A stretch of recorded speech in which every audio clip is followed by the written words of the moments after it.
So the official Thanksgiving trailer is here. I reacted myself to the teaser trailer, which was basically nothing. But this is a full theatrical trailer. This comes out next month, which is insane to me. And yes, I had to run into the closet to grab my Thanksgiving shirt, which I've had for almost 16 years now, and I've worn on every Thanksgiving since I got it. The faux trailer to Thanksgiving before Planet. Well, I think it's before Death Proof in the Grindhouse. Was like one of my favorite things ever. We've been calling for this forever, and so here we are. We'll talk about your relationship with this after, because people always want us to just get to it. So let's do it. All right. There will be leftovers, is what I'm seeing on the screen already, and let's do this.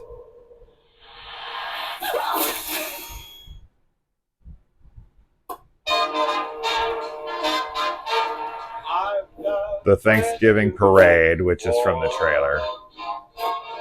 Gobble, gobble. So you got the pilgrim making a dinner, so he's going to be making a person. Yeah. Oh. Buttering her up. She's still alive? Yeah. Dude, to be cooked alive. I wonder where this is set. This has Milo Manheim in it. Yeah. Oh. Until what happened that night. Oh, Black Friday? Oh, that's cool. Thanksgiving. And I'm tired of pretending like everything is normal and it's not. I want things to go back to normal too. The dude from Hostel. Show some enthusiasm. Thanksgiving is an institution. Isn't that McDreamy from Grey's Anatomy? Oh. Patrick Dempsey. Ooh. Stick her in the freezer. Yeah. Ooh, her face. Oh, Yeah, her fingers. Black Friday sale. Ooh. Mask. This is weird.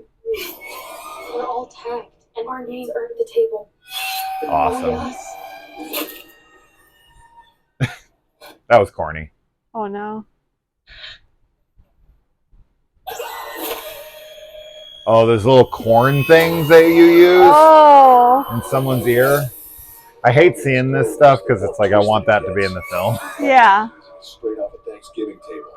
I don't want to spend my life looking over my shoulder. We need to stop him. Oh shit, that person's still alive. Yeah. Oh, that's from the trailer. Show me the... No leftovers.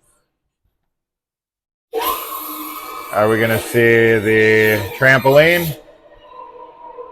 We saw in the... It is going to be a very happy Thanksgiving. Oh my god, in the oven. Oh, dude. Dude, no. Dude, no. Oh. Let's see. Being cooked alive. Awful. Just horrendous. Yeah, awful. They put the famous trampoline scene in the teaser. I noticed it was absent here. So the idea of incorporating some tragedy that happened on Black Friday, this I love. Yeah. I'd originally wrote this rough draft idea of a Black Friday horror movie because I just think the title is great and the chaos that happens at Black Fridays, and people will kill for a good price, that kind of thing. So I had a whole script written in my head that I put some of it on paper, and so like incorporating Black Friday with the Thanksgiving and the fact that Black Friday starts on like Thanksgiving Day now, right? It's so early. It's weird. It's not even on Friday anymore. So it's really, really smart to incorporate the Black Friday aspect, and obviously some kind of tragedy happened at a Black Friday, right? Like somebody got killed when they were trampled, probably letting them in, and this person's out for revenge because of that or whatever, and probably blames the cops because they didn't shut it down when they should have, or whatever, because it looks like there's a big focus on the cops. Now in any slasher there's always like the one of the police girls' force. Oh. dads is always the Right. sheriff or whatever. This is typical So ever common. since Halloween. Yeah. But now, one of the common complaints I've heard about this trailer and the original trailer anyway, the teaser that we got 3 weeks ago, is that people wanted this to look like a Grindhouse movie as far as the film stock. They want it to be grainy and this and that. But while that might sell for you, it's not going to sell to a big audience. Yeah. So I had suggested, and I think this is a really good idea, and I hope they do this. I think it would be cool if they had a special feature on the Blu-ray when they released it, where you can do an overlay that makes the film look like shit. Oh, right? Yeah, that would be cool. Make it look like an old, VHS, or make it look like a, film stock being projected in a Grindhouse theater or something. That would be really cool. Now, your relationship with this is how much? Because I don't know. All I know is what you've told me. So you didn't I see never Grindhouse? saw Grindhouse, Okay. so I never saw this trailer. And you never saw the Faux trailer? The Faux trailer in Grindhouse? Yeah. Yeah, I never saw that. Wow, I haven't even shown you that. That's crazy. I don't think so. Yeah. And so all I know is what you've told me about it, and then I watched the teaser and this just now. So okay. Yeah. Okay.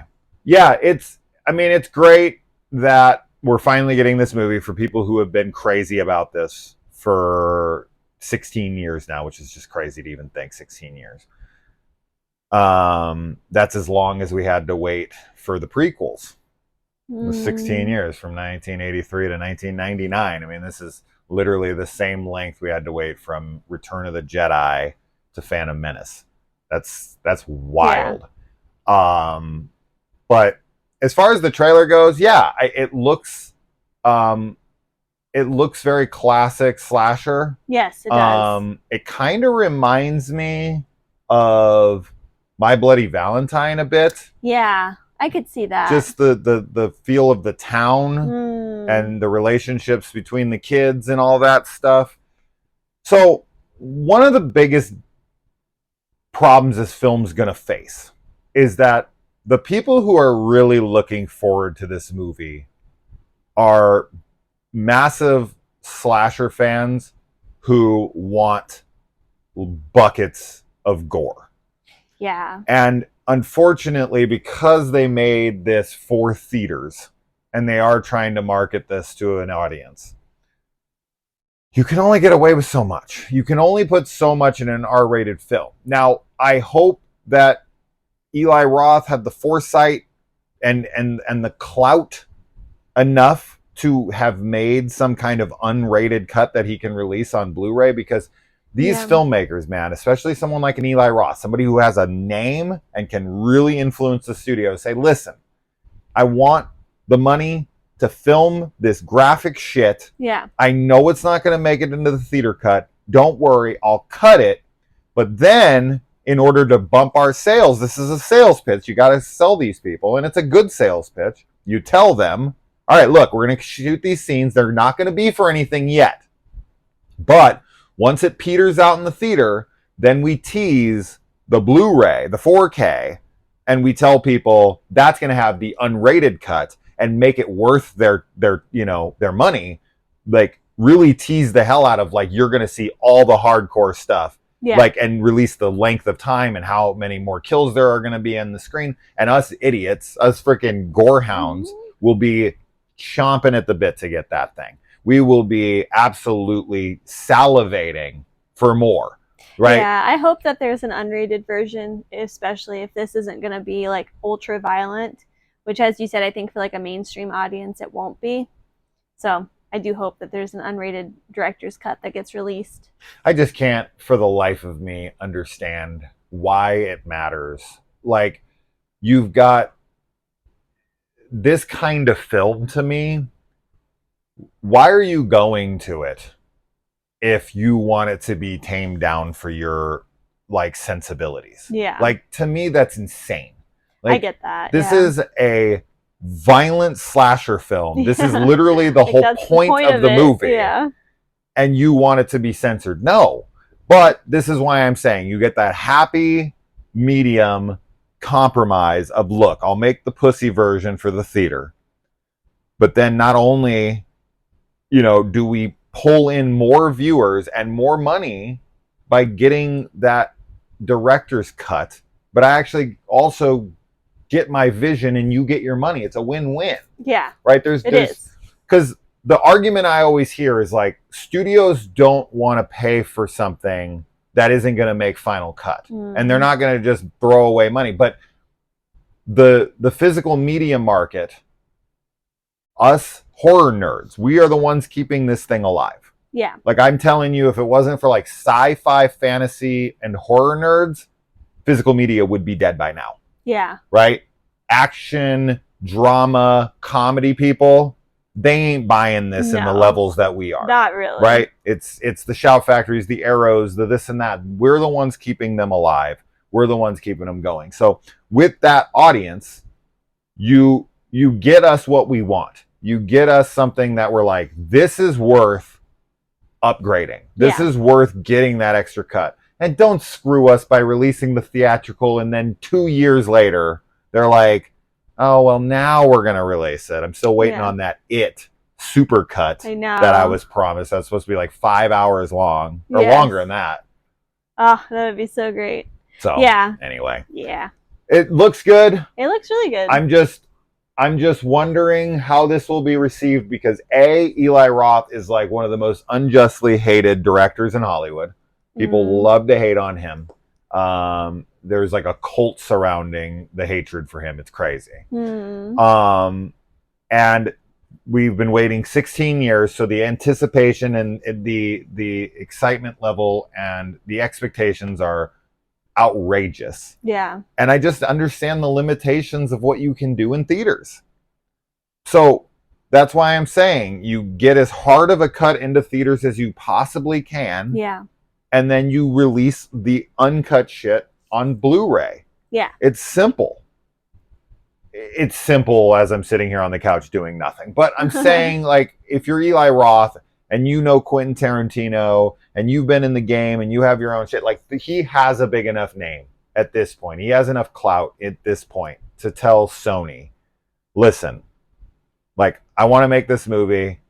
Here's the vision.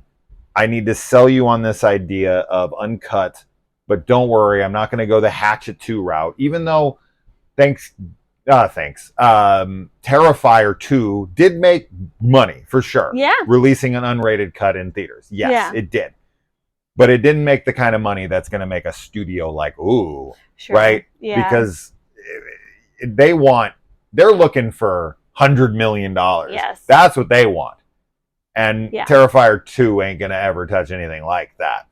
Right? So, I just think there's a compromise to be made, and I'd be willing to make it. But studios like Shudder, right? They're the kinds of people that need to say, hey, how do we appeal to the horror fans? Yeah. We produce hardcore shit.